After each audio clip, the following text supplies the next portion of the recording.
about the new one? This is the police chief. First of all, we're just going to briefly go over the facts that we started with last night, and then we'll add some things as we go along. And I think, as you've already been told, at the conclusion of the comments, we'll start to my right. If you have questions, we'll identify you. Please don't shout questions out to us. We want to make sure that we answer your questions logically and so that everybody understands them. Last night at approximately 9:05, the Charleston County Consolidated Dispatch received a call for a shooting that occurred at the Emmanuel AME Church on Calhoun Street in downtown Charleston. Charleston police units were immediately dispatched and arrived at that location. When we did, we had initially identified 8 victims inside of the church that had suffered gunshot wounds. Earlier, we told you that there were 2 victims that were transported to MUSC. There was actually 1 victim that was transported to MUSC, and that individual is deceased as well. So we have a total of 9 victims that were involved in this very tragic situation that occurred last night. Of the victims, there were 3 males and 6 female victims in this tragedy. As we told you last night, we have a unified command that has been set up that is comprised of the Charleston Police Department, Charleston County Sheriff's Office, State Law Enforcement Division, Federal Bureau of Investigation, Alcohol, Tobacco, and Firearms, and other federal agencies that are working with us.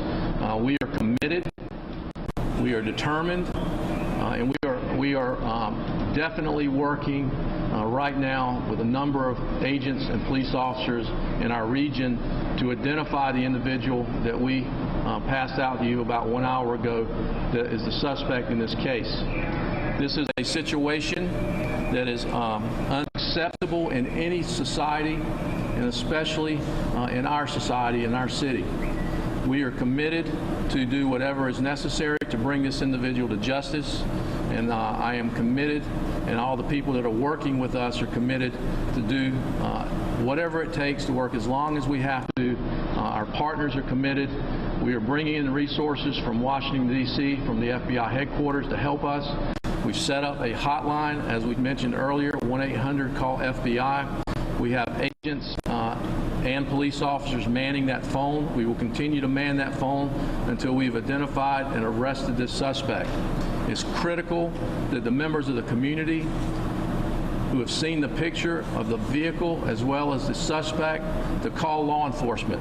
This is a very dangerous individual. He should not be approached by anyone. Call law enforcement if you recognize the individual or the car so that we can take the appropriate action to address this situation. Again, this is a very dangerous individual, and we do not want more people harmed trying to approach him or trying to follow the vehicle if they see it. Notify law enforcement, and we will address that. We are also very concerned about the families of the victims. We have set up a family assistance center at the Embassy Suites in downtown Charleston. We have members of the Charleston Police Department Victim Advocacy Unit, as well as the FBI Citizen or Victim Assistance Unit as well. I just want to say this. From the time this call came in, we had resources coming from all over the East Coast. We've got more resources that are coming in this morning from the FBI and other federal agencies. The State Law Enforcement Division has committed a significant number of resources, both their crime scene, their investigative agents, and we are not leaving any stone unturned. This tragedy that we're addressing right now is undescribable. No one in this community will ever forget this night. And as a result of that, and because of the pain and because of the hurt that this individual has caused this community, this entire community, the law enforcement agencies that are working on this are committed, and we will catch this individual. The important thing for you as the media is to help us catch this individual. You have the ability to get this picture, to get this car out to places quickly. A broad perspective of media is here, social media. Please help us to help our community. Mayor. First of all, I thank you, Chief Mullen, and members of our police department and all of the departments who are here, the state, the FBI, the county, other jurisdictions, and the immediacy and the quality of the work of our law enforcement agencies has been inspiring. This is an unfathomable and unspeakable act by somebody filled with hate and with a deranged mind. And as Chief Mullen said, this person is dangerous.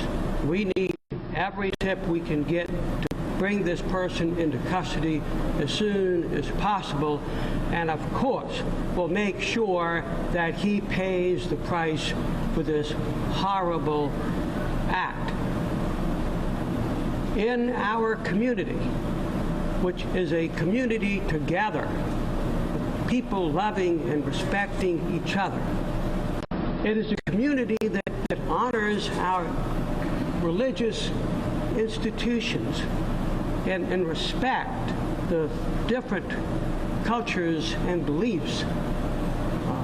We call the Holy City, all the church spires that reach up to the sky, including Mother Emanuel AME Church, where this horrific crime occurred last night.